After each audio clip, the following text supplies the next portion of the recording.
महात लेके माया के बात लेके बैठे रही बोली में छाओ माँ ये वो सहरिया टुरे चलना घूम लेबे मोर गाँव माँ ये वो सहरिया टुरे चलना घूम लेबे मोर गाँव माँ।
हाथ लेके माया के बात लेके बैठे रही बोली में छाओ माँ ये वो सहरिया टुरे चलना घूम लेबे मोर गाँव माँ ये वो सहरिया टुरे चलना घूम लेबे मोर गाँव माँ।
हाथ लेके माया के बात लेके बैठे रही बोली में छाओ माँ ये वो सहरिया टुरे चलना घूम लेबे मोर गाँव माँ ये वो सहरिया टुरे चलना घूम लेबे मोर गाँव माँ।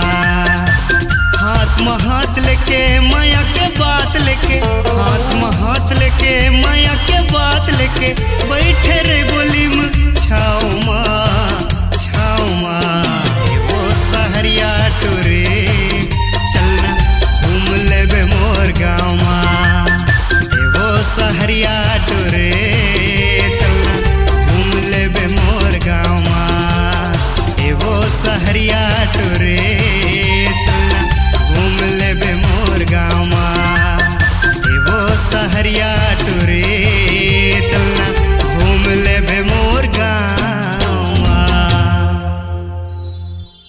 एक नाम जिन आप मन के तन मन में बस जाए, छत्तीसगढ़ी मधुर संगीत नस नस में छा जाए।